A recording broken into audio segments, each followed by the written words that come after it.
आपण बघत आहात AKP न्यूज मराठी. आपला आवाज आपली ताकद. सबस्क्राइब करा, शेअर करा, लाईक करा. AKP news Marathi. नाशिक शहर पोलीस आयुक्तालयातील उपनगर पोलीस ठाणे हद्दीतील आंबेडकरवाडीत भांगेच्या गोळ्या तयार करणाऱ्या कारखान्यावर अंमली पदार्थ विरोधी पथकाने धाड टाकली.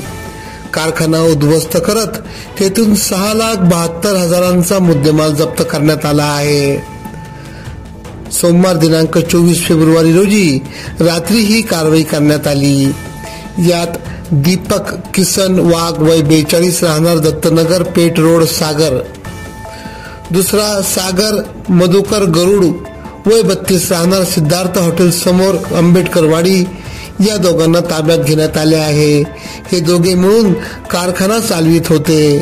भांग हा मादक पदार्थ तयार करणे व जवळ बाळगण्याप्रकरणी त्यांच्यावर गुन्हा दाखल करण्यात आला आहे. ग्राइंडिंग मशीनद्वारे गोळ्या तयार करून त्या विकल्या जात असल्याची गोपनीय माहिती अंमली विरोधी पथकाला मिळाली होती. तेथे 280 किलो 396 ग्राम वजनाचा 2,80,000चा भांग व इतर साहित्य असा मुद्देमाल जप्त करण्यात आला.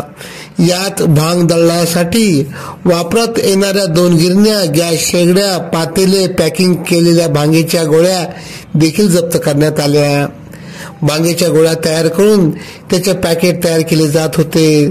त्यास KDM पृष्टी मेवावटी नाव देऊन विक्री होत होती.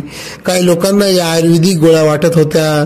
तसा भास तयार करून या गोळ्याची हस्तकाम मार्फत विक्री करणाऱ्यांचा दोघांचा प्रयत्न विफल करण्यात आला. AKP न्यूज साठी ब्युरो चीफ अनवर खान पठाण, नाशिक.